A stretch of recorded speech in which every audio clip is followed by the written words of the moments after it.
एमपीसीच्या परीक्षेमध्ये आपल्या दुर्गरे गावातील सौरभ दत्तात्रय नाळे यांनी सेल्टॅक्स इन्स्पेक्टर सहाय्यक शासकीय मंत्रालय मुंबई आणि पोलीस सब इन्स्पेक्टर या 3 पदावरती नोकरीचा यश मिळवलेला आहे। त्यांचेही वार्षिक अभिमान त्यांच्या वतीने आपण हार्दिक स्वागत करूया, अभिनंदन करूया। यानंतर मी विनंती करणार आहे अरुण आपसे यांनी आपली विचार व्यक्त करावे।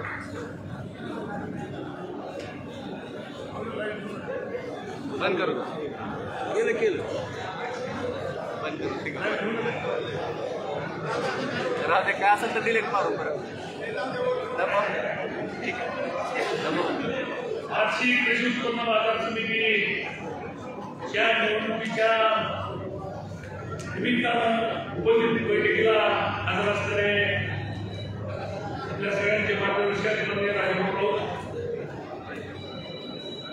जेवणचे सगळे मान्यवर तुम्ही पण नाव घ्यावं, बरोबर नावच नाही घेतली मला तुम्ही पण घेतला आणि पण घेतला उपस्थित संतोषराव निंबाळकर आणि पाटील माने रमेश पाटील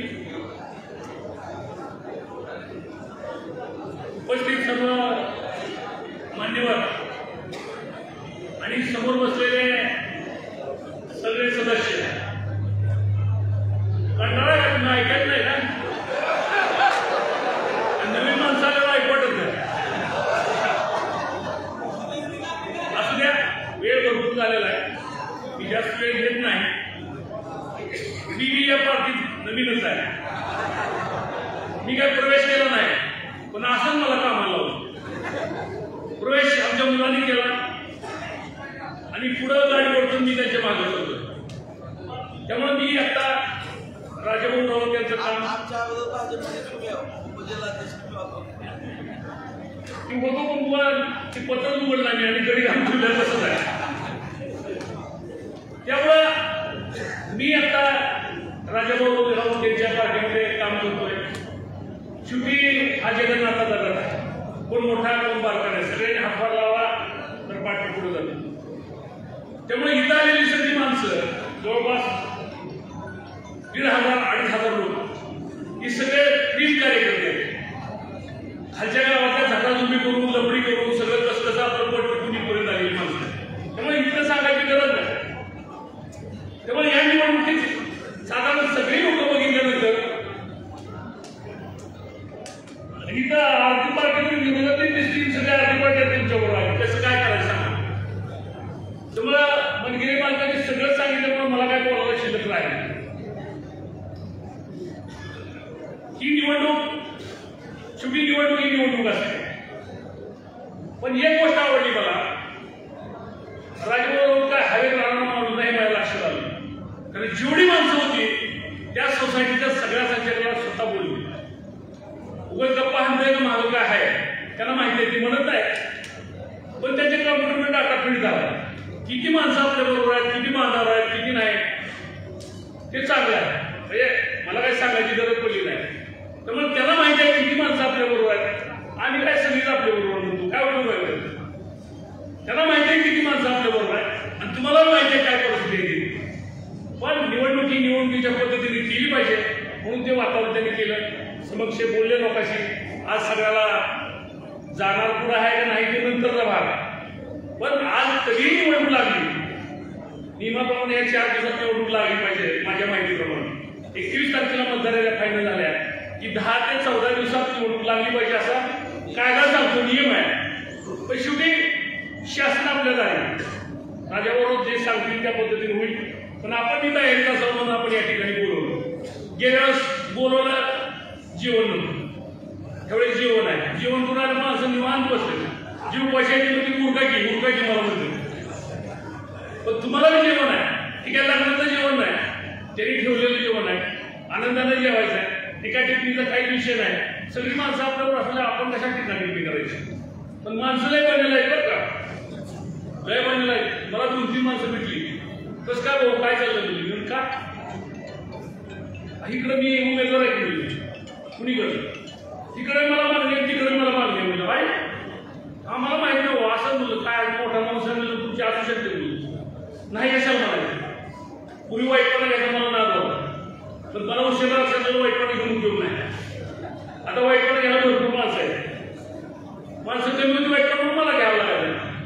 उमेदवारी त्यांनी द्यायची आणि डिक्लेअर मी करायचं. ज्याचं तिकीट नाही मिळालं काय होईल मला शिवाय द्यायचं. आणि जी जिंकून आला ते म्हणलं काय सांगू करून मिळालं हे करायचं म्हणून हे असतात. पण मी कुठं उभा राहिले तर तुम्ही म्हणता त्याचा मी कधीच उभा नाही. मार्केट कमिटीला 15 वर्ष होतो. मार्केट कमिटीचा असलं तरी काय होती सगळ्या माणसांनी एक माणूस चेअरमन दिलाय तरी कारभार करायचा, योग्य कारभार चालतो का नाही त्याला मदत करायची एवढं असतं. कुठल्याला संसद काय त्यामुळे लय इच्छा व्यक्त करायची, लय इच्छा व्हायची काही गरज नाही. मार्केट कमिटीचं डायरेक्टर झालं, पंचायत समिती डायरेक्टर झालं, त्याला जेवढी किंमत नाही तेवढं कार्यकर्त्याला किंमत राजभाऊ बघतोय मी. कुणी मी येतं कानात बोलतोय लगेच फोन लगेच चिठ्ठी तुझं काम झालं. कशाला पाहिजे चेअरमन? पण चेअरमन अतिशय सक्षम आहे, शायनिंग स्टार रणवीर अतिशय चांगला, बहुपेक्षा 2 दाखलं जास्त. मी पुढचं काय म्हणतो पण एक माणूस चांगला तयार केला आणि त्यांच्या नेतृत्वाखाली मार्केट कमिटीचं काम चांगलं चाललेलं आहे. आणि चांगलं काम करण्याच्या मागं आपण राहिलं पाहिजे. वडील म्हणून त्यांचं तर कामच आहे पण आपण सुद्धा राहिलं पाहिजे. एवढ्या कमी वयात मॅच्युरिटी असणं, तरुण पोरं बाळा करणं आणि आमच्या पोराला मी त्यांनीच नादा लावलं. त्यामुळे मला वाटतंय तसं टीव्ही मध्ये लागतो पण त्याला कसं पटवलं ते दोघांनाच माहिती आणि त्या दोघांनी आम्हाला कसं पटवलं आम्हालाच कळलं नाही. पण अतिशय चांगला आहे. जेवढी माणसं येतील तेवढी घेऊ, काय अडचण आपल्याला आपली काही किंमत कमी होत नाही.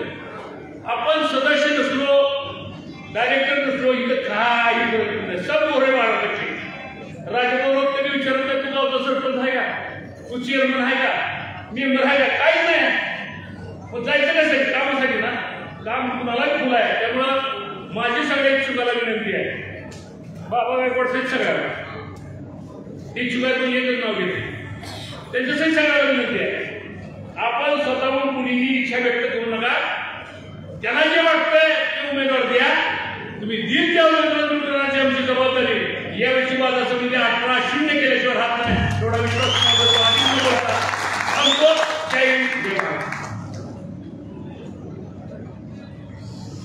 धन्यवाद.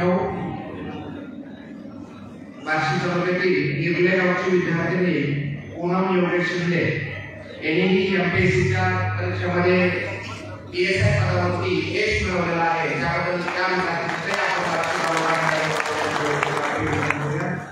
यानंतर मी विनंती करतो वैरा खात्याचे नेते आदरणीय सुनीलदादा निंबाळकर यांनी आपले विचार व्यक्त करावे. आपले नेते आदरणीय राजू शेजवरील सर्व ज्येष्ठ मंडळी, उद्याची नागनाय मार्केट कमिटी याच्यासाठी विचार विनिमय करण्यासाठी सर्व मार्केट कमिटीचे सदस्य, चेअरमन, व्हाईस चेअरमन, सर्व ग्रामपंचायतचे सरपंच आणि सर्व सदस्य आज आपल्या सर्वांच्या आशीर्वादावर जीवावर गेल्या वर्षीची मार्केट कमिटी निवडून आली. परंतु गेल्या वर्षीची मार्केट कमिटी निवडून आली असताना सर्व तालुक्यातील मतदाराचा हात होता. परंतु आज म्हणाली ही मार्केट कमिटी आहे. ही मार्केट कमिटी सोसायटीतून 11, ग्रामपंचायतीतून 4, समाजकारातून 1 आणि व्यापारातून 2 असे 11 उमेदवार उभा करणार. आज आपण प्रत्येक या गावातील तालुक्यातील प्रत्येक माणूस, जाणकार माणूस की जे 40-40 वर्ष, 50-50 वर्ष राजकारण केले, परंतु सर्व कार्यकर्त्यांनी, सर्व पुढाऱ्यांनी, सर्व गावातील मेन माणसाने विचार केला पाहिजे की 40 वर्षामध्ये आपला या सोसायटीचा कधीही संबंध नव्हता. परंतु ज्यावेळेस सोसायटीची निवडणूक लागेल त्यावेळेस राजभवन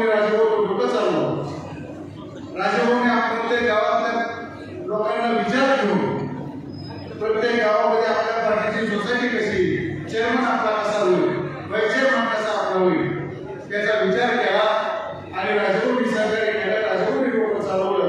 म्हणून आज या आपल्या प्रत्येक गावामध्ये आपल्या या तालुक्यामध्ये 90 ते 92 सोसायटी आपल्याला दिसत आहे. उद्याच्या इलेक्शनला जे त्या पार्टी निर्णय घेईल, राजकोट काय निर्णय घेतील तो निर्णय आपण सर्वांनी मान्य केला पाहिजे. आज या तालुक्याची जर परिस्थिती बघितली तर एवढा मोठा निधी आणणारा माणूस, एवढा मोठा निधी आणणारा नेता, आमदार आज आपल्यापाशी असताना आपण कालच्या लोकसभेला कळत न कळत आपण राजभवनात सुद्धा नाराज केला. कारण तालुक्यासाठी मी एवढं करत असताना, सर्वसामान्य माणसासाठी मी एवढं करत असताना, एवढा मोठा निधी आणत असताना सर्वसामान्य माणसाच्या केसाला धक्का लागतात, सर्वसामान्य माणसाचं कुठलंही काम न होता या तालुक्यात प्रत्येक माणसाला जो सांगेल ते काम होत असताना मार्केट कमिटी असेल, विधानसभा असेल, ग्रामपंचायत असेल, जेटी असेल, पंचायत समिती असेल, राहणार नाही एवढी प्रकार प्रत्येक. कारण आपण केलेल्या कामाचा पाठपुरावा, आपण प्रत्येक गावात दिलेला निधी, प्रत्येक गावामध्ये सर्वसामान्य नगरपंचायत आपण या केलेल्या कामाची निश्चितपणाने पावती उतराई केल्याशिवाय ही जनता राहणार नाही. आणि आपल्या सर्वांना मी हात जोडून विनंती करतो की राजभाऊ सारखा नेता निश्चितपणाने आपल्याला नशिबाला चांगला लाभलेला आहे. असा नेता मिळणे नाही. नेत्याला कधीही याच्या पुढे आपण नाराज करायचं नाही. नेता खुश तर आपलं सगळ्याचा रोप आहे. जर काय घोटाळा झाला तर ही नुसतं काहीच नसताना आमच्यामुळं म्हणते की पुन्हा नाही, परंतु राजभाऊ त्या कालच्या टायमाला ही झालेली चूक आहे, ती चुकून ह्याच्या कधी भूत तालुका होऊन देणार नाही. आणि तुम्ही जे सांगताल ते केल्याशिवाय आम्ही राहणार नाही. आणि तुमच्यासाठी निश्चितपणाने रक्ताचं पाणी करून, जीवाचं दान करून राजभाऊ एक राजभाऊ आणि राजभाऊ आमचा नेता तालुक्याचं जर कल्याण करायचं असेल, सर्वसामान्य माणसाचं कल्याण करायचं असेल तर राजभाऊ तुमच्याशिवाय पर्याय नाही, हे सगळ्यांना माहीत आहे. परंतु आज पार्टी करत असताना, पार्टीमध्ये येत असताना प्रत्येक माणसाने आपल्याकडे आलं किंवा पार्टी बदलून निघून निघाला असेल तरी एका खात्यात आपण बसल्यावर कोण किती खात आहे त्याचा विचार करायचा नाही. राजभाऊ बरोबर आपले कोणी येत आहे त्याचेही सत्कार करायचा, अभिनंदन करायचं, त्यालाही आपल्याला समजून घ्यायचं. कारण हे सगळे आपण घेतले तरच आपण सगळेजण राजभाऊला उद्याच्या इलेक्शनला आमदार करणार आहे. त्याच्यामुळं देवे देवे न करता, आपापसात कसली देवे देव न ठेवता निश्चितपणाने आपण सगळेजण राजभाऊच्या पाठीमागे बरोबरपणे उभा असाल, आशीर्वाद द्यायचा, सहकार्य कराल, एवढीच अपेक्षा देऊन माझ्या 2 शब्द पूर्ण करतो. जय हिंद, जय हिंद. धन्यवाद. कवळे येथील संजीवनी गजानन तिट्टे यांची PSI मध्ये वर्णी लागलेली आहे. त्यांचे आपण तालुक्याच्या वतीने अभिनंदन करूया. आणि या सर्व गुणवंत विद्यार्थ्यांचा एक संयुक्त असा सत्कार समारंभ रणवीर भैया राऊत मित्रमंडळाच्या वतीनं दिनांक 5 सप्टेंबर रोजी शिवाजी महाविद्यालय येथे सकाळी 11 वाजता आयोजित केलेला आहे. याही कार्यक्रमासाठी सर्वांनी उपस्थित राहावं. आणि सर्व कार्यकर्त्यांनी अत्यंत बराच वेळ आपण सगळ्यांची भाषण ऐकवली आहे. तरी माझी सर्वांना नम्रतेची विनंती आहे की हा कार्यक्रम झाल्यानंतर शेजारी जेवणाची व्यवस्था केलेली आहे. एकाही कार्यकर्त्यांनी जेवण केल्याशिवाय, जेवणाचा आस्वाद घेतल्याशिवाय बाहेर जाऊ नये अशी राजभाऊच्या आपण कळकळीची विनंती करतो. आणि यानंतर तुम्हाला सर्वांचे लाडके नेते आदरणीय आमदार राव त्यांना विनंती करतो की आपण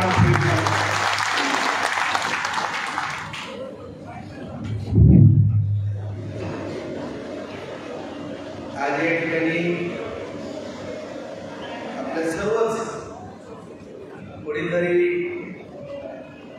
जास्त मंडळी आहेत. कारण सोसायटी आणि ग्रामपंचायत म्हणलं की सगळी ज्येष्ठ मंडळी याच्यामध्ये सदस्य, चेअरमन आहेत.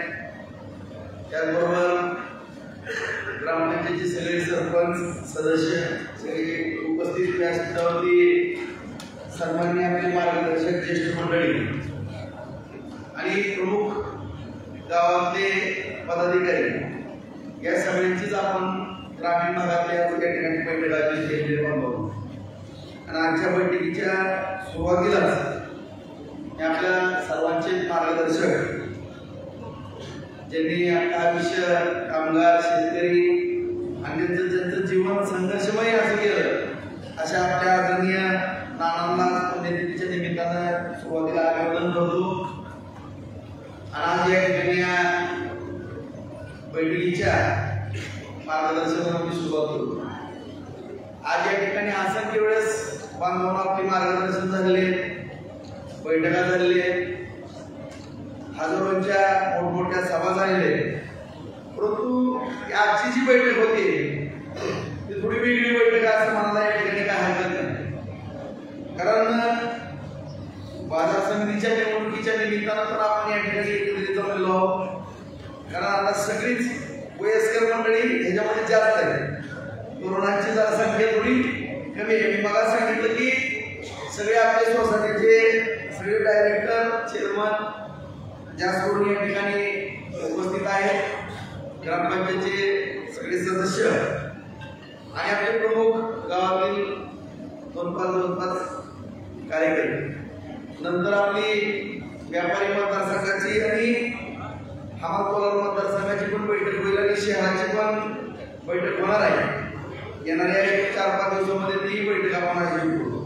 आता या बैठका घेण्यासाठी मागचा उद्देश आपल्या सगळ्यांना माहीत असेल म्हणून की आता बाजार समितीची निवडणूक आलेली आहे, त्याच्या मतदाराच्या जाहीर झाल्या, त्याच्यावरती हरकती सूचना आल्या, नेहमीप्रमाणे आपल्या त्या हायकोर्टामध्ये पण जाऊन पोहोचलेले आहेत. ते काय आपण ठरलेलंच असते बारशीचं की शेवटी कोर्टातच ही युक्ती सुटते. आणि या निवडणुका आज जयवाणीच्या मार्गावरतीच असताना मला कोणी थोडं हिंट दिली की संपूर्ण राज्यामध्ये पावसाळ्याची परिस्थिती असल्यामुळं सहकार खात्याच्या सगळ्या निवडणुका पुढे गेलेल्या. आता ज्या बाजार समितीच्या निवडणुका उभारलेल्या आहेत महाराष्ट्र राज्यामधल्या, त्याही निवडणुका पुढे जाव्या या दृष्टिकोनातून सगळ्याच राज्यातले काही प्रयत्न आपली सगळी 100% तयारी आहे. आपण आता बार्शी बाजार समितीची निवडणूक लावण्याच्या दृष्टिकोनातून आपली सगळी तयारी केलेली, आपल्या सगळ्यांच्या बैठका झालेल्या आहेत आणि 1 to 1 प्रत्येकाबरोबर मी स्वतः चर्चा केलेली आहे. काय गावातले सदस्य जरी आलेले नसले तर बोलवणे म्हणून लिहून मी परत त्यांच्याबरोबर भेटलेल्या सगळ्यांबरोबर चर्चा केलेली. एकंदरीत आपले 18 पैकी 18 सदस्य 100% निवडून बहुमताने सोसायटी मतदारसंघामध्ये आपण 250 ते 250 मतांना निवडून येतोय. त्याचबरोबर ग्रामपंचायत मतदारसंघामधनं 250-300 मतांना आपण निवडून येतोय. व्यापारी मतदारसंघातनं किमान एक 800 ते 900 मतानं 800-900 मताच्या दरम्यान आपण निवडून येतोय आणि हमाल कोलार मतदारसंघातनं 900 मतानं निवडून येतो. अशी परिस्थिती या ठिकाणी मला रिझल्टच मी आज या ठिकाणी सांगतो. कारण कुठली कोणला माहित आहे आज त्याला बघायचा अवसर पण गेलेली शुभेच्छा दिल्या मैत्री. मला सुद्धा आनंद वाटला. जुने दोस्त परत एकदा मैत्री दिनाच्या निमित्ताने या ठिकाणी बोलला पाहिजे की निवडणुकीचा निकाल लागत असताना ती असायची की प्रत्येक पिटिकलीच मी निकाल सांगतो तिथं 10-5 मतं कमी आहे, तिथं 10-5 मतं जास्त आहे. आणि जे रिडिंग असते अनुभव की मी आता सगळ्या तुमची जुनी पद्धत होती काय काळजी करू नका गाव माझ्या भाग आहे तशी निवडणूक मला लढू वाटत नाही. पूर्ण खात्री भले एखादी निवडणूक जिंकणार असेल आपण किंवा हारणार असेल तर नेमकी आपण हारणारी सुद्धा निवडणूक कशा पद्धतीने जिंकायची ह्याच्याकरता शेवटच्या टोकाला जाऊन प्रयत्न करण्याचा माझा थोडा एक स्वभाव आहे. उदाहरणार्थ वकील साहेबांनी लालजी पाटील साहेबांनी बांगडीची सोसायटी आदरणीय दादा ज्यांचं फार नाव मोठं आहे तिकडं रघुनाथ दादा यांनी फार प्रयत्न केले. म्हणजे पण वकील साहेबांना म्हणलं लावा निवडून हा भाऊ म्हणले करतो तुम्ही नाही काळजी करू म्हणलं लावली. तिथं 5 सदस्य आले 8 ठिकाणी आले. परत काय करतो बसलो नाही. वकील साहेबांना पण माहित नसेल तर बसलो नाही तरी कुठाने करत बसतो. शेवटी 2 सदस्य काढले आणि चेअरमन तिथं केलाच. ही एक मानसिकता माझी सावधान असते की कुठलीही निवडणूक मी अत्यंत गांभीर्याने घेतो. भले आपली कितीही मतानं आपण विजय होणार असेल 25,000 उद्या 50,000 उद्या, परंतु शेवटच्या आपल्या सगळ्यांना माहित आहे की मतपेटी बंद होईपर्यंत माझा फोन आणि माझं नियोजन माझी टेक्निक कधी बंद नसते. कारण ही निवडणूक युद्ध आहे. हे युद्ध लढत असताना आपण जिंकण्याकरता सगळ्यात मोठी आपण या ठिकाणी, कारण राजकारण आहे, लढाई आणि राजकारणात काही फरक नाही मित्रांनो. आणि आजकालची लढाई तर कशा पद्धतीने राजकारण चाललं आपल्या सगळ्यांनाच माहिती. कोण कशाचा गैरफायदा घेतोय, कोण कशाचा फायदा घेतोय आपल्या सगळ्यांना माहिती आहे. त्यामुळं या ठिकाणी आपण कुठलीही निवडणूक असू द्या अत्यंत काळजीपूर्वक या ठिकाणी लढवणं आणि जिंकायच्या त्यासाठी तर आज या ठिकाणी उदाहरणं देतो. आज आपण सगळ्या निवडणुका जिंकलो. आज ग्रामपंचायती जवळपास आपले 128 ग्रामपंचायती.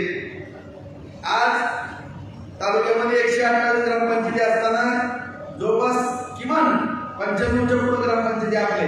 आता एक 5-7 आणखीन आपल्या बरोबर येणार आहे, त्याच्याबद्दल काही काळजी करण्याचं कारण 102 पर्यंत आपण जातोय. आणि ह्या ग्रामपंचायती असल्यामुळे आज आपल्याला ग्रामपंचायतीमध्ये चांगलं काम करता आलं. आज बाजार समिती असल्यामुळे आज आपण चांगला परिसर करू शकतो. नगरपालिका असल्यामुळे नगरपालिका आपली चांगली करू शकतो. अख्खं शहर चांगलं करू शकतो. तालुक्याचा आमदार तुम्ही मला केल्यामुळं तालुक्यामध्ये चांगली कामं करू शकतो. राज्य सरकार आपल्याकडे असल्यामुळं राज्य सरकारमध्ये चांगलं काम करू शकतो. जिल्हा परिषद आपल्या बाजूला असल्यामुळे जिल्हा परिषदमध्ये काम चांगलं करू शकतो. आणि केंद्र सरकार आपलं असल्यामुळे केंद्र सरकारमध्ये आपल्याला सगळ्या योजना या ठिकाणी पैकीच्या पैकी योजना आपण आणू शकतो. जिल्हा मध्यवर्ती बँकेवरती प्रशासक आपण बसवलं पोळे साहेबाला म्हणून आज मला सांगा सगळेजण येत आहेत खटाखट 100-150 रोज रोखे होतात, नवीन प्रकरण होतात. या ठिकाणी पूर्वी सगळेच जुने दर्दी मंडळी तुम्ही सगळीच मला आठवा की प्रकरण करताना 2-5 हजार रुपये नक्कीच शेतकऱ्याला झटका बसायचा. परंतु सगळ्याला सन्मानानं या बसा, पाणी घ्या, चहा घ्या, कितीचं प्रकरण पटकन कुणीही 1 रुपयाची अपेक्षा न ठेवता आपल्या शेतकरी बांधवाला त्या ठिकाणी कर्ज डीसीसी बँकेच्या माध्यमातून उपलब्ध होतंय. जी बँक बुडायला लागली होती त्या बँकेमध्ये 4800 कोटी रुपयाच्या ठेवी त्या ठिकाणी झालेल्या बाबांवर रेकॉर्ड ब्रेक झालेला आहे. भविष्य काळामध्ये 6000 कोटीच्या आपल्याला ठेवी त्या ठिकाणी करण्याचा मानस आपण त्या ठिकाणी ठेवलेला आहे. तरी बी बँकेत जात नाही. बार्शीतनं बँक चालते तुम्हाला सांगतो. अवघड सगळं कंट्रोल आहे. कुठेही चुकीचं कर्ज आपण देऊन दिलं जात नाही. तुम्ही माहिती घ्या सगळी डीसीसी बँकेची सगळे दर्दी माणसं आहेत. माझ्या माहितीप्रमाणे जशी डीसीसी बँक सुरू झाली एवढं कर्ज शेतकऱ्याला कधीच वाटप झालेलं नव्हतं. 2000 कोटी रुपयाच्या पुढं कर्ज आज शेतकरी बांधवाला जिल्ह्यातल्या वाटप झालेला आहे. या अभिमानाची गोष्ट आहे. कुठेही शेतकऱ्याला त्या ठिकाणी आपण लढून दिलेलं नाही किंवा भविष्य काळामध्ये लढून देणार नाही. कारण पूर्वीची कर्ज दिली ती सगळी कारखान्यांना कर्ज गेली किंवा शैक्षणिक संस्थाला गेली किंवा सुतगिरण्यांना गेली. जाऊ दे ते पण शेतकऱ्याच्या संस्था, त्याच्याबद्दल माझी तक्रार असण्याचं काही कारण नाही.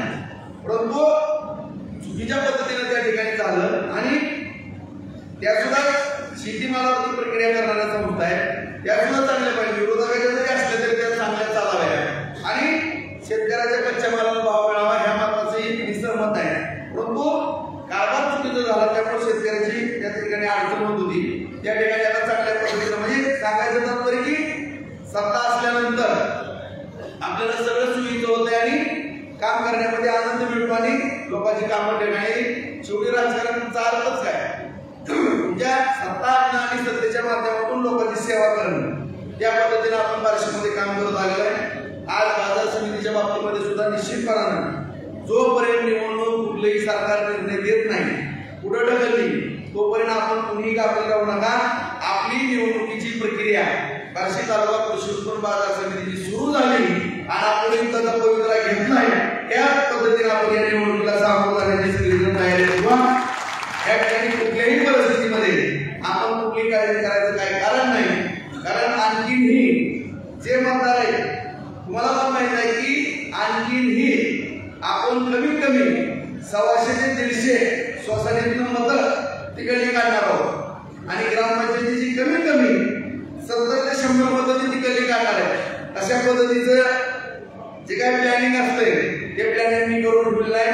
त्यामुळे मी बघा आपल्याला सांगितलं त्यापेक्षाही चांगल्या पद्धतीचा निकाल या ठिकाणी लागला. त्याबद्दल मात्र शंका असण्याचं काही कारण नाही. दुसरा मुद्दा काही एखाद्या ट्रिपला सुद्धा जावं लागेल सगळ्याला काय सांगता येत नाही.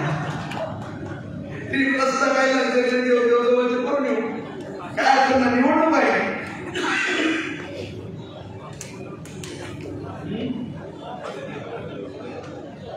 त्याच्यामुळं एखाद्या सगळी ज्येष्ठ मंडळी आणि माननीय मुख्यमंत्री शिंदे साहेबांची सुद्धा इच्छा आहे की सगळ्यांना सगळी तीर्थक्षेत्र आपल्याला दर्शन करून आणायचं.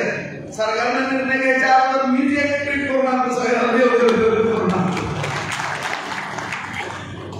त्यामुळं या निवडणुकीमध्ये अत्यंत खिळीमेळीच्या वातावरणामध्ये आपण मित्रांनो ही निवडणूक आचारसंहिता आलेली आहे. 15 ते 30 तारखेच्या दरम्यान ही निवडणुकीची तारीख जाहीर व्हायला काय हरकत नाही आणि ऑक्टोबरच्या पहिल्या आठवड्यामध्ये आचारसंहिता लागण्याची शक्यता आहे. आता फक्त माझी एवढीच नम्रतेची विनंती आहे, सगळ्या नेत्यांनी सांगितलं, तुम्हाला माहित आहे, सगळ्या सरपंचाला माहित आहे, सोसायटीच्या चेअरमनला, सदस्याला, प्रमुख कार्यकर्त्याला, जनतेला की मी कधीच निवांत बसलो नाही. रात्रंदिवस करून एवढा निधी आणलाय की त्याची आकडेवारी कोण 2.5 सांगतंय, कोण 3 सांगतंय, मला पण कधी कधी गोंधळून जातो. एवढं निधी आपण मोठ्या प्रमाणामध्ये आणला. पुढेही तुम्ही कुठली काळजी करू नका, कुठलाही निधी या तालुक्याला अजिबात कमी पडणार नाही, 100% हमी मिळेल. अजिबात काळजी करू नका. कुठल्याची जी कुणाचं राहिलं असेल ते सुद्धा पूर्ण करून देण्याची जबाबदारी 100% मी स्वीकारतो. अजिबात त्याच्याबद्दल कोणी काळजी कुठलीही करण्याचं कारण नाही. फक्त आता एवढीच एक मेहरबानी करा, मी कधीही कुणावर रुसत नाही, भोगत नाही किंवा काय करत नाही. फक्त एक मी तुम्हाला एक मागतो की आता मला फक्त 2 महिने एवढी मोकळी द्या की मला जनतेमध्ये फिरण्याची परवानगी द्या. आता मला लई कामाचा लोड फक्त 2 महिने टाकला, एवढी कामाची विश्रांती मला मी हातात विनंती करतो. कारण मी पाठीमागं सुद्धा काँग्रेसच्या सभेमध्ये असाच विषय झाला होता, ग्रामपंचायत आली होती, सत्काराचा कार्यक्रम होता वकील साहेब, आठवतं का तुम्हाला? मी त्यावेळेस संकेत दिली होती की सरकार येणार आणि कमी मोलाचे असं मी काढणार, तुम्ही काळजी करू नका. आता वकील साहेब फक्त तुम्ही 100 कोटी झाला, काँग्रेस ग्रामपंचायत म्हणलं की सगळी दचकली की आमचं 100 कोटी गेले कसे, आमच्याकडे कसं असं आहे. परंतु बांधवांनो, काँग्रेस ग्रामपंचायतीला जरी 100 कोटी निधी गेला तर जवळपास 80 कोटी म्हणून अधिक ते हॉस्पिटल जे आपलं ग्रामीण रुग्णालय जे त्या ठिकाणी त्याला आम्हाला एक चांगला दर्जा त्या ठिकाणी ठेवून एक पहिलं 30 बेड होतं, त्याला आपण 50 जोडलं. त्याच्यामध्ये हॉस्पिटल पण आहे.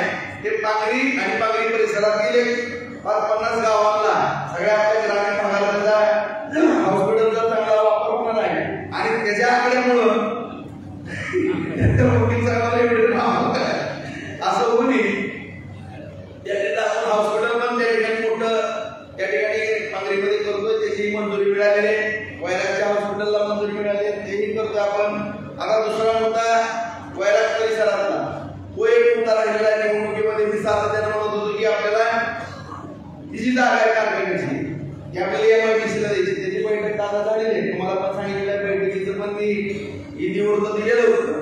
परंतु त्या ठिकाणी एक अडचण अशी निर्माण झालेली आहे की आता कारखाना हा त्या ठिकाणी संचालक मंडळ नाहीये, चेअरमन पण नाही आणि ही जागा आपण MIDCला देत असताना हा सभासदांच्या मालकीचा कारखाना, सहकारी तत्वाचा कारखाना आहे.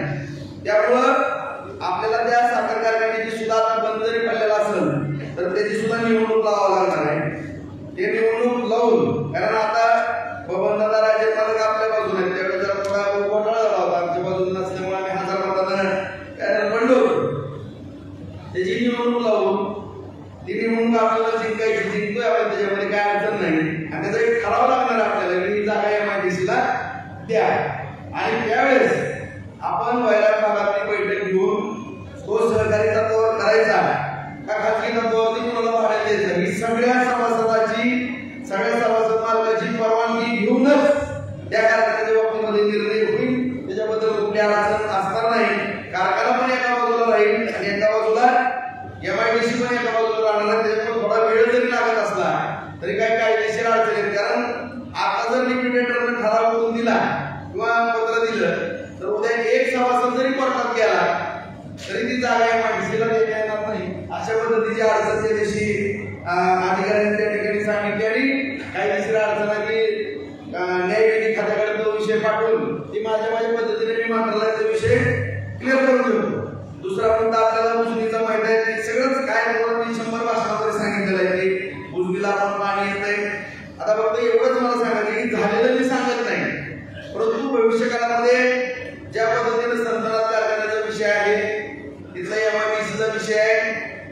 किती MIDC मध्ये कारखाने उभारायला लागले, त्याची कामं चालू आहे. लाईटचं पण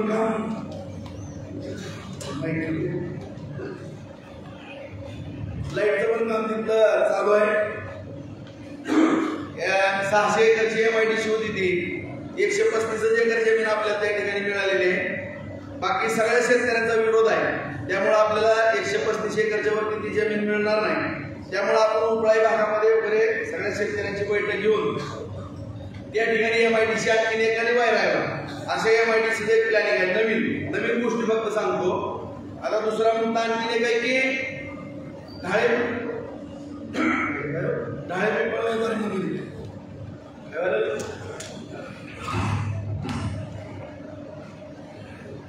ढाळे पिंपळगाव धरणामध्ये आपल्याला पाणी टाकायचं. पहिला टप्पा पूर्ण झाला, दुसरा टप्पा पूर्ण झालाय, आता तिसरा जे टप्पा आहे आपलं तावडीच्या जामगावमध्ये काम चालू झालंय. जाऊन बघा, हे पाणी 5-6 महिन्यामध्ये तावडीच्या तळ्यात येते. आता तावडीच्या तळ्यात नदी खामगावच्या टीव्हीवरनं ढाळे पिंपळगाव आणि ढाळे पिंपळगाववरनं भोगवती नदी आणि भोगवती नदीवरचे बंधारे, हा एक प्रमुख पार्ट आपला मोठा राहिलेला.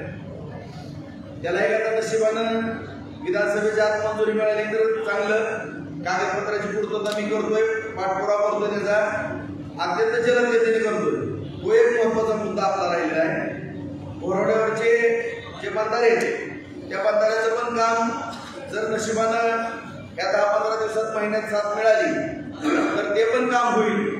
त्याचबरोबर आपले साठवण तलाव आहेत, जे 37 साठवण तलाव आपण मंजूर केल्यात, 101 साठवण तलाव वितरण करायचे. आता नशिबानं पाऊस पडला, सगळे समाधानी. पण ज्यावेळेस गेल्या वर्षी दुष्काळ होता त्यावेळेस आपली कशी परिस्थिती झाली आपल्या सगळ्यालाच माहिती आहे. त्यामुळं तेही काम आपल्याला त्या ठिकाणी मार्गी लावायचंय. आणि अशा रीतीनं शहरातलं जे राहिले ते पण सांगितले ना, आणखी भरपूर काम आहे जे आपल्याला करायचे आहे. तर एवढीच या ठिकाणी नम्रतेची विनंती की लोकसभेचा विषय आता मला सगळ्यांनी सांगितलं.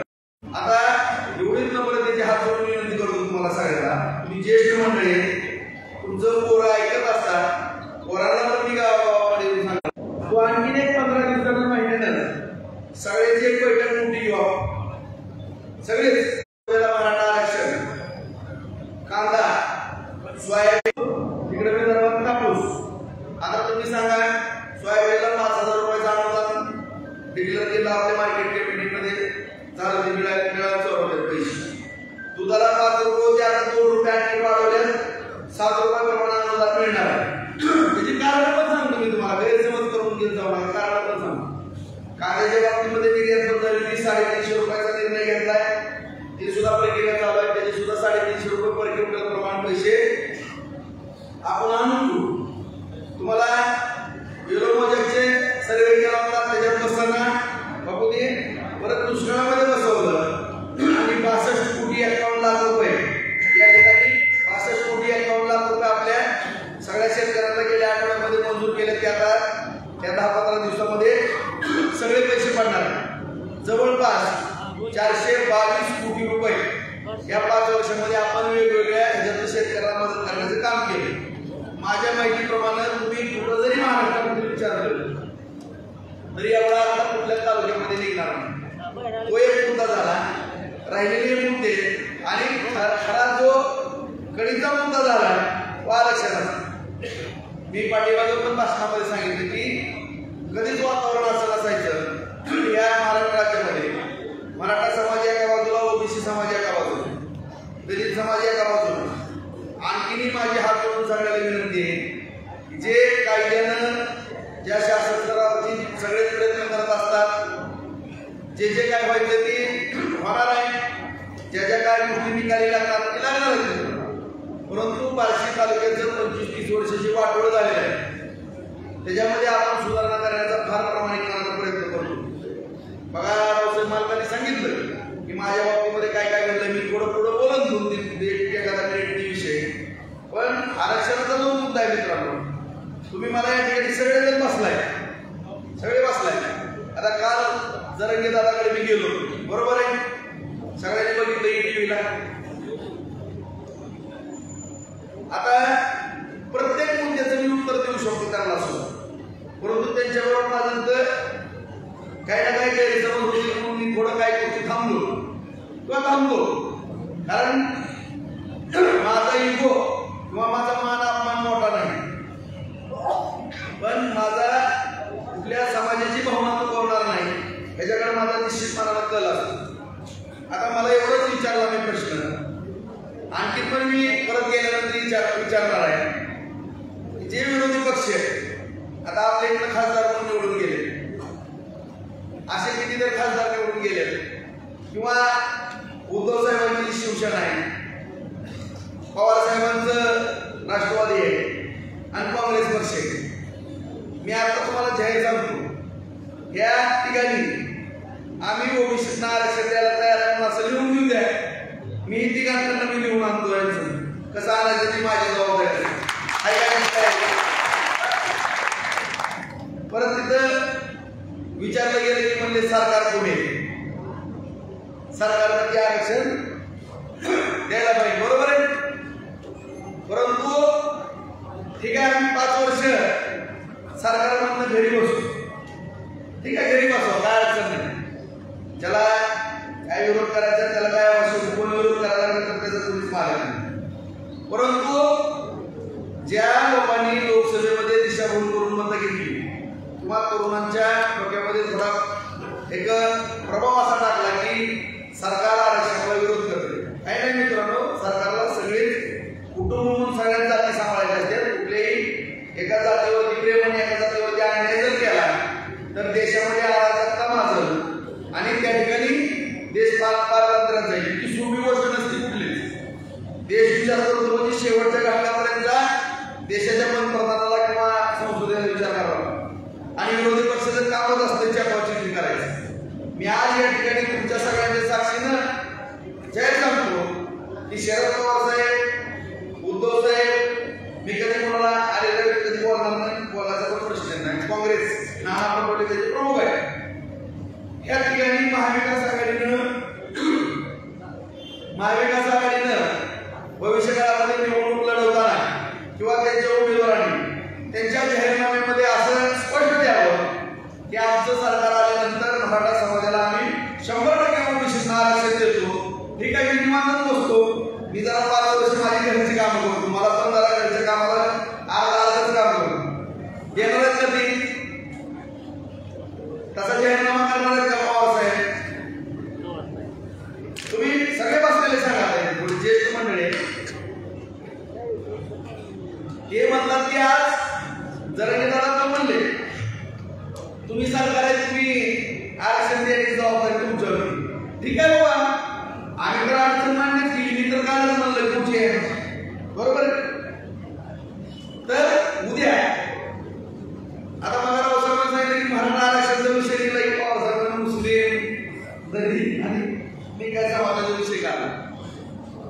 आणि या ठिकाणी मी आवडून सांगतो की उद्या तुम्ही जाहीरनाम्यात म्हणणार आहे का की जर आम्हाला सत्ता आली तर आम्ही ओबीसीना आरक्षण मराठा समाजाला द्यायला तयार आहे. मग विनाकारण एवढं चांगलं सरकार काम करत असताना आज खरंच मी तुम्हाला सांगतो की मी प्रामाणिकपणाने सांगतो 10 लाखाचा रस्ता बांधून मोठं करायचं म्हणलं तर आईची सुद्धा आठवण एवढा 2,500-3,000 4,000 कोटी आपल्याला दिले. 422 कोटी रुपये तर शेतकऱ्यांसाठी खास बाबून आणली. सततचा पाऊस इतर व्याख्या माझ्या पत्रावर तयार झाली. मला साहेब एकदा म्हणले राजाभाऊ तुमचं एक पत्र मला 12,000 कोटीला पडलं. अख्ख्या महाराष्ट्रातल्या 12,000 कोटी रुपये शेतकऱ्याला सततच्या पावसाखाली मिळाले. काय नेमकं कोणाचं चुकतं मित्रांनो? काय जर सगळ्या निवडणुका जात्या पातळीवर जर ते जाणार असतील तर मग आपण डीसीसी बँक कशाला चालवायची, बाजार समिती कशाला चालवायची, नगरपालिकेची सत्ता कशाला घ्यायची, पंचायत समिती सत्ता कशाला घ्यायची, ग्रामपंचायती कशाला घ्यायच्या. आता मला या ठिकाणी प्रामुख्याने सांगायचं की ज्या समाजाने या ठिकाणी त्यांना राजकारण करायचं किंवा समाजाचं नेतृत्व कुठलं त्या गावामध्ये, आता एखाद्या गावामध्ये ओबीसी समाज जास्त आहे, त्यांना मराठा समाजाच्या मताची गरज नसते का? जिथं मराठा समाज जास्त आहे तिथं ओबीसी समाजाच्या मताची गरज नसते का?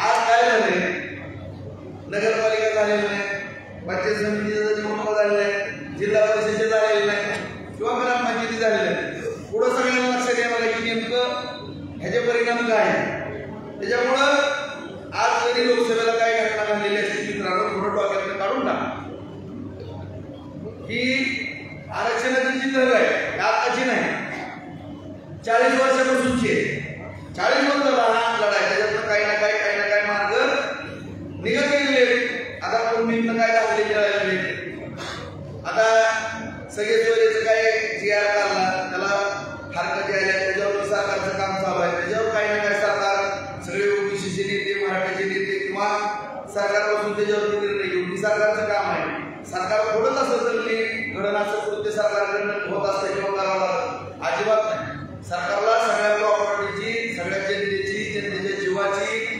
स्थावर मालमत्तेची सगळी काळजी घ्यावी लागते जी सरकारमध्ये माणसं असतात त्यांना विरोधी पक्षाला काय पेटवलं आग लावली अशाचा विषय आहे आणि हा झाला तो मोठा विषय आपण लय बारका विषय आपण तालुक्यातले कार्यकर्ते तालुक्यातला घटक आहे माझी भूमिका माझी जबाबदारी काय आहे की माझ्या तालुक्याला 25 वर्षाला दुष्काळाला जोडवलंय माझ्या तालुक्यामध्ये तळी आली पाहिजे माझ्या तालुक्यामध्ये पाणी आलं पाहिजे सगळ्यांना न्याय मिळाला पाहिजे हे तर मागण्याचे आहेत ओबीसी समाजाच्या पण होत्या मराठा समाजाच्या पण ज्यावेळेस ओबीसी आरक्षणाचा विषय दिला की तुमच्या बरोबर पण बसलो नाही मराठा समाजाचा आला तिथं पण मी भूमिका माझी प्रमाणिकपणाने मांडली दलित समाजाचे काय विषय आले त्यांच्याही ठिकाणी जाऊन बसलो मुस्लिम समाजाचे काय आलं मस्जिदीजवळ जाऊन बसलो मग सगळ्या समाजाला बरोबर घेऊन चालणारा माझ्यासारखा कार्यकर्ता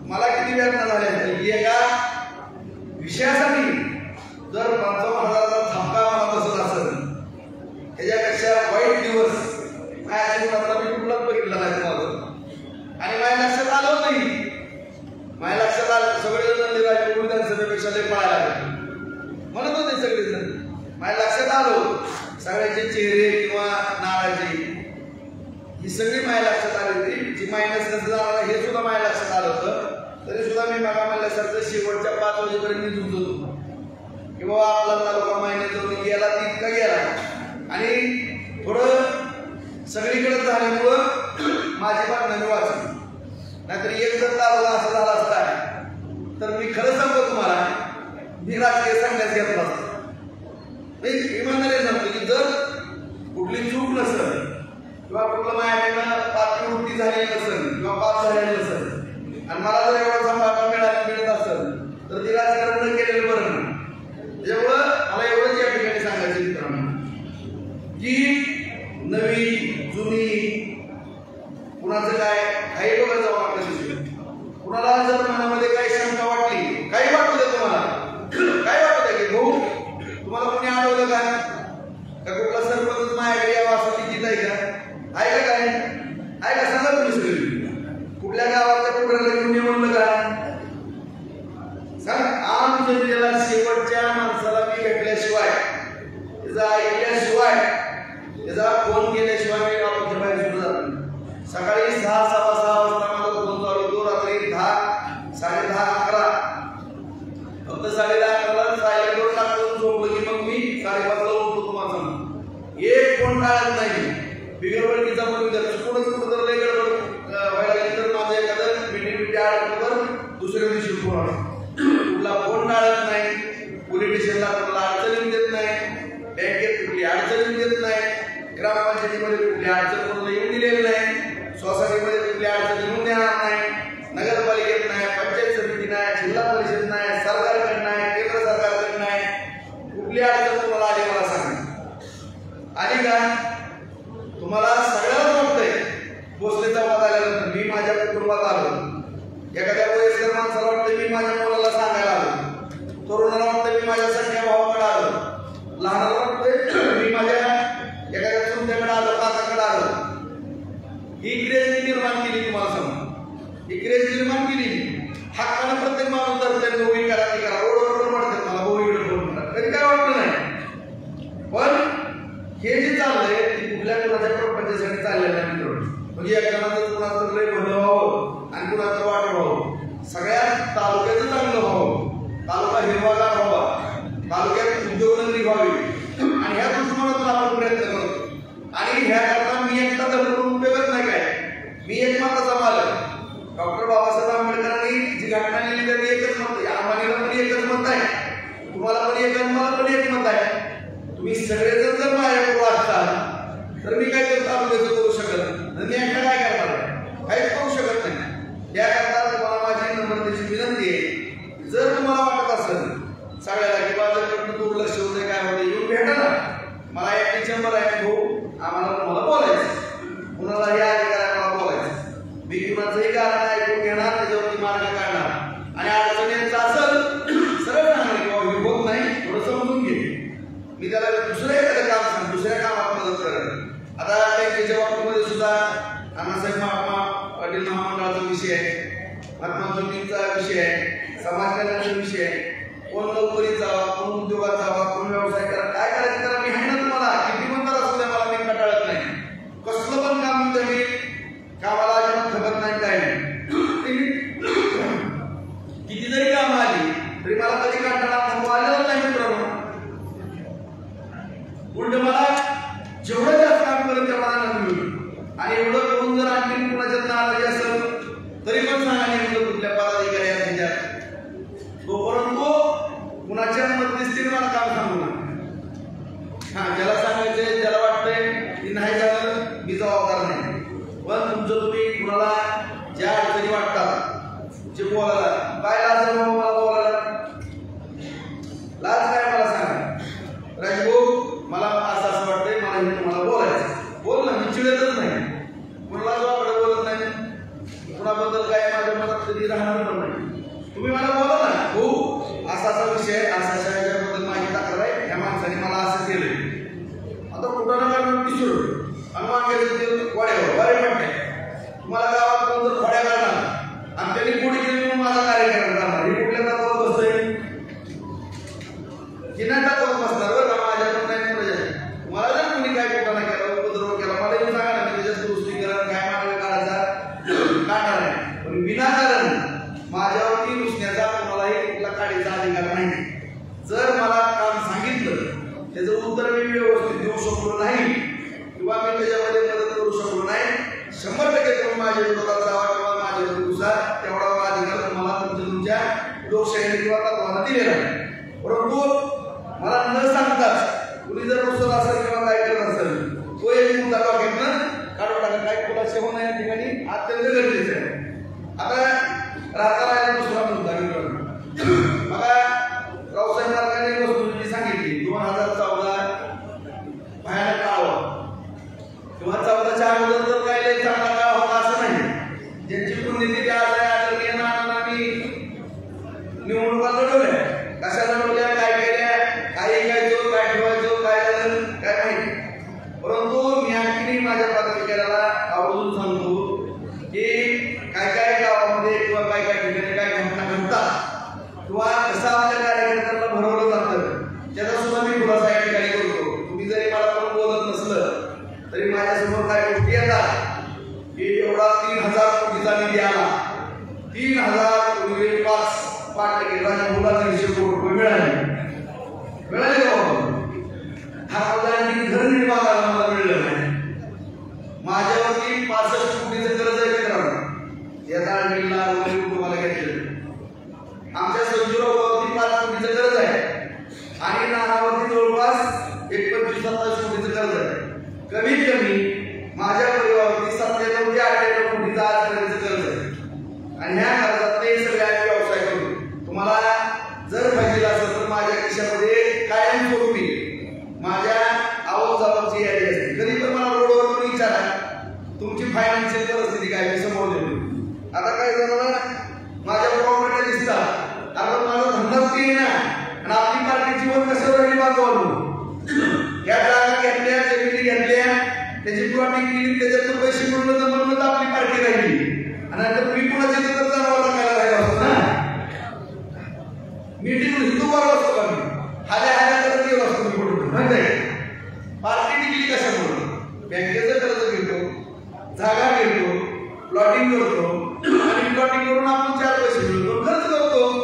काय दुसरं केलं मी चुकीचं तर विरोधात बघा अरे काय केलं मी. यांच्यासारख्या कारखान्याचे उसाचे पैसे बुडवले का मित्रांनो, दूध सांगा आपल्याला एक लावला 1 रुपया कोणाचा थकीला काय सांगा कोणाचा 1 रुपया बरोबरला हाय असा कधी जातो कधीच राजकारण करत नाही म्हणून अख्ख्या बार्शी तालुक्यातल्या कुठल्याही व्यक्तीने म्हणावं की राजभाऊ त्याच्या कुटुंबाने राजभाऊला 10 रुपये बुडवले कधीच राजकारण करणार नाही कोणाचं लुबडलं लुटलं घेतलं ठेवलं काय केलं तुम्ही कसली शिक्षा द्यायची ती आम्हाला माझ्या परिवाराला कधी सुद्धा मला काय वाटणार नाही कधी चुकीचं वागणार नाही तुम्हाला सांगू आता जेवढी ग्रामपंचायत पातळीवरती कामं दिली सगळे सरपंच वगैरे सगळे सदस्य आहेत एकाने पण पट्टे म्हणावं एवढी कामं दिली जलजीवन मिशनच्या 50-50 कोटी आपलं 50-50 लाख 1 कोटीपर्यंतची सगळे जेवढी गावं आल्यात 50-50 लाख रुपये तीर्थक्षेत्र कुणी पण पट्टे म्हणावं राजभाऊनं ह्याच्यामध्ये 1 रुपयाचं कमिशन घेतलं कुणी पण म्हणा मित्रांनो आखी इस्टेट सगळी दान देतो आणि जोडी जोडी कुठल्या तरी एखाद्या मंदिरात बसा येऊन राहतो दाखवा कुणी पण म्हणा मी कुणाकडे 10 पैसे घेतले सांगा घेतले का बाबा नाही तर म्हणा की काय घेतले म्हणता घेतले बाबा एवढी सभा दिली 25-15 दिले 30-54 दिलं कुणाकडनं काय घेतलं बाबा आता जी मोठी काम आहे ही उपसा सिंचन पाईपलाईन हो राजू अरे माझा संबंधच नसतो ते टेंडर सरकार करावं माझा काय संबंध आहे तो एक समान वाक्यातला काढा कारण मला जी काही गोष्टी कळल्या मी फक्त जे सार्वजनिक बांधकाम काम येतात किंवा नगरपालिकेला मोठं काम येतंय बरं का एक रस्त्याचं वगैरे लय मोठं नाही 10-15 कोटीचं पहिले 10-15 कोटीचा कोणी जास्त बोलणार नाही करत ज्या माहिती होत असा एखादा की डायरेक्ट लाईव्ह मध्ये तिथं नाना किंवा पिंटू पैकी 4 पैसे दिला म्हणून रावसाहेब मार्गाला माहिती आहे त्याचा हिशोब असतो आमच्याकडे कुठं तरी वर्गणी घेऊन जमा होत्या कुठं जयंती आल्या खर्च होतो त्यांना पण सांगतो दादा नानाचे 20 कोटी रुपये सगळ्यांकडे उधारी नाना व्याज भरतोय आणि कार्यकर्त्याला 4 पैसे मिळावे स्टील नाना उधार घेऊन देतो सिमेंट नाना उधार घेऊन देतो सगळं उधार देतो आणि तुझं बिल्डिंग लगेच पैसे दे म्हणून आता काय त्याच्यात तुम्हाला बाबा बोलला नाही हाय तरी झाले का बदनामी विनाकारण बदनामी व्यवसाय आता मला सांगा व्यवसाय आपल्याच्या पोरांनी भगवान करणं नाही का बस त्या व्यवसायामध्ये लबाडी केली ना तुमच्या चपल्याला आमचं तोंड असतं एवढं कोटर बोलतो अजिबात आम्ही लबाडी करणार नाही आणि प्रगती का होती मित्रांनो कुटुंब चांगलं असतं आम्ही सगळे एकत्र आहे मी नाना संजू अप्पा रणजित रणवीर रणजित पाचा बापू सगळे तुम्ही कधी उठतो बघा तुम्ही सगळे मुद्दाम कुटुंबातली बैठक म्हणून मी बोलतो बोलासा म्हणून गरजेचं आहे नाहीतर उद्या गैरसमजायचा आणि उद्या त्यांनी निवडणुकीत माझा कार्यक्रम करायचा विधानसभेमध्ये त्याच्यापेक्षा काय वाटलं आमच्याबद्दल गैरसमज तर मी जाहीर करताना सांगतो मित्रांनो की आमच्याबद्दल जर मनामध्ये शंका आली कोणाच्या सरळ सांगा राजभाऊ तुमच्या कुटुंबाचं चुकलंय तुमचं चुकलंय पार्टी म्हणून पार्टीचा कार्यकर्ता म्हणून आयुष्यभर मी काम करणार राजकारण कधीच होणार नाही पण माझी जर चूक असेल किंवा जर माझा माणूसपणा झाला माझ्याकडे काय चुकायला लागलं 100% तुम्हाला माझा कान पकडायचा अधिकार आहे तुम्ही सरळ सांगायचं राजभाऊ तुमच्या ऐवजी आम्हाला दुसरा उमेदवार 100% मी त्या ठिकाणी विधानसभेचा सुद्धा उमेदवार तुमच्या संबंधीने जाहीर करतो आणि त्या आपल्या कार्यकर्त्याला साध्या आमदार करायची जबाबदारी पट्टे घेतो तुम्ही अजिबात थोडी काळजी घेऊ मला उद्या वाटलं रणवीरला पण आपल्याला नाही बघायचं अजिबात नाही फक्त एकच मी जागा तुमच्याकडून पार्टीकडून हक्काने मागत आला की राऊताळ्याचा नगरसेवक कारण आमच्या भाऊकीची 15-20 घर आहे त्या आमच्या भाऊकीत कधी वाद नको त्याच्यामुळे नाना भाग आहे तिथं नगरसेवक किंवा लिडिंग बनलं तर माझ्या कुटुंबाचं पत्र असेल कारण दुसऱ्या कुटुंबात काय झालं तरी एक म्हणलं की 10 जण उमेदवार होते आमच्या घरात एवढं जर अपेक्षा सुटली राऊताळ्यावर नगरसेवक पदाची तर मला विधानसभेची सुद्धा अपेक्षा नाही मित्रांनो तुम्ही कधीही म्हणा भाऊ की तुमचं तुम्ही या ठिकाणी स्वार्थ सोडा आणि तुम्ही हे विधानसभेची बाबा तुम्हाला उलागणार भाऊच्या आमदारकीचं पण सोडून द्या जसं आमच्यासाठी आम्ही जगतो तसं प्रत्येक कार्यकर्त्यासाठी आम्ही जगण्याला पण जगतो त्यामुळे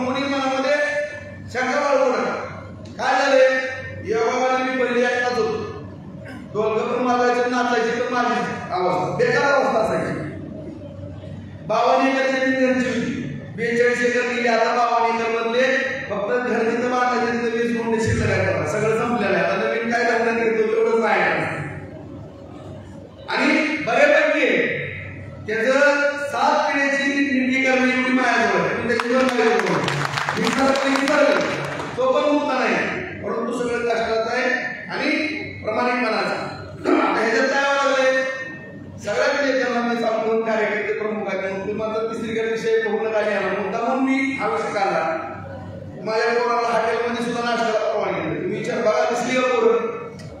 दिसली का हॉटेलमध्ये नाश्त्याला आहे का? सुपारी सुद्धा जर खाल्ली तर त्याचं काहीच करणार नाही माझं. म्हणजे ह्या जर गोष्टी कुणाच्या परिवारात असतील मित्रांनो तर ते परिवार चांगला होतो. आणि तुम्ही सुद्धा तसे सगळे परिवार सगळेजण बनवा, एवढी माझी तुमच्याकडनं पण अपेक्षा आहे. तुम्ही कुणी काळजी करू नका. आणि मी आता सांगितल्याप्रमाणे जी सारखं विरोध करतोय ना, असं झालं तर झालं, त्यांचं एकट्याचं चाललंय, त्याचं एकट्याचं चाललंय, काही चाललेलं नाही. माझं सगळ्यांकरता चाललेलं आहे, सगळ्या तालुक्याकरता चाललेलं आहे. ह्यांनी काय लावून गेली तालुक्यामध्ये, एसीसीचं वाट कशी लावली, मार्केटची कशी लावली, कारखान्याची कशी लावली, दुसऱ्या कारखान्याची कशी लावली, ह्यांच्या पै फॅक्टरीचं काय होतं, ह्यांचा व्यापार कसा होता मित्रांनो, सगळ्या कार्यकर्त्यांना फुकट कसे खायचे सगळ्या गावाला माहिती. फक्त दुर्दैवानं काय झालं, गावाला बसायला आम्ही कुणाला गाठ करू, ही लोकसभा यायला आणि कुठंतरी एक संधी त्याला 5,000 मिळायला गाठ करू आणि हे आरक्षणाचा मुद्दा. ह्या 2-3 गोष्टीमुळं हे जरा घोटाळा झाला आणि तुम्ही मला खाऊन घेतलं. आता तुमचं पण ऐकलेलं नाही पोरं, मला माहित आहे. तरुणची पोरं होती, एक 20 ते 35 दरम्यान होती, तुमचं ऐकलेलं नाही. आणि कुणी ऐकलं नसलं मग तुमची गावा गेली पाहिजे. सगळ्यांना असं म्हणतं की आपण पुढं कसं जावं. ते लोकसभेचं एक स्वप्न होतं मित्रांनो, स्वप्न म्हणून तुम्ही सोडून द्या. हितनं पुढं ह्याची जर नाही तालुका नीट ना तर नावं सांगणार तुम्ही ऐकून काळजी करू. हा मुद्दा वेगळा. आणि मराठा आरक्षणाच्या बाबतीमध्ये मी आणखीने मराठा समाजाच्या सगळ्या ज्येष्ठ नेत्यांना, गावागावात सगळ्या कार्यकर्त्यांना, तरुणांना मी नम्रपणे विनंती करणार आहे. आणि खरंच मी सगळी भूमिका स्पष्ट करणार आहे.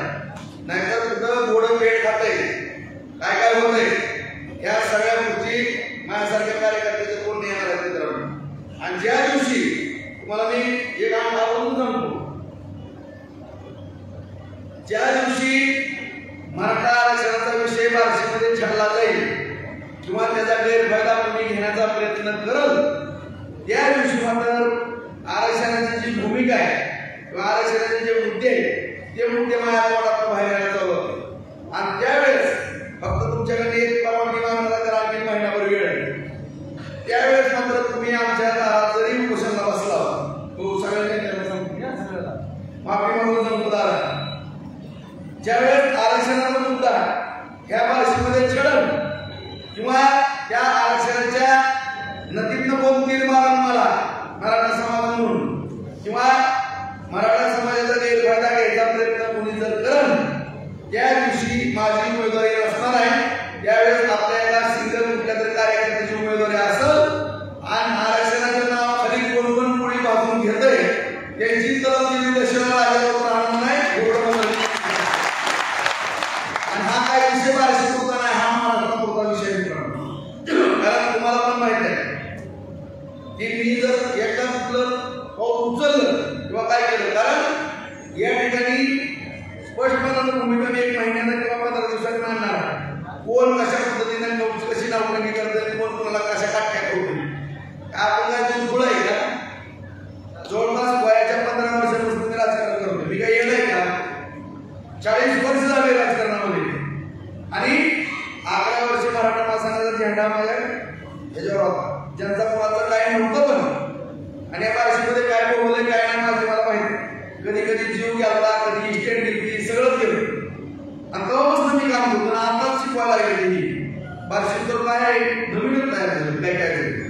आणि ह्याच्या मागे कोण आहे आणि कुणाला अधिकार आहे तुम्हाला सांगतो मराठा आरक्षणाच्या बाबतीमध्ये बोलायला.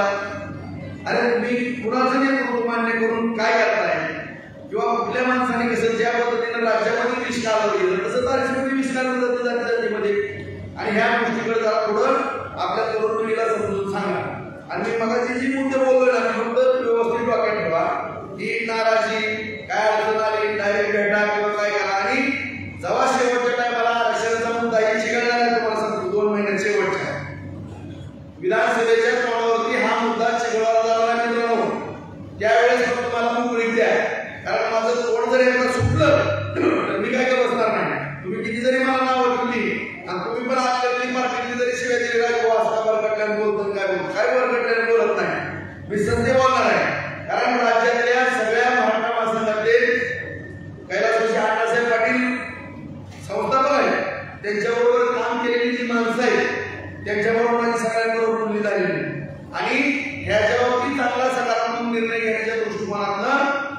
मी पुढच्या 8 दिवसात सगळ्या मराठा आमदारांबरोबर संपर्कात आहे.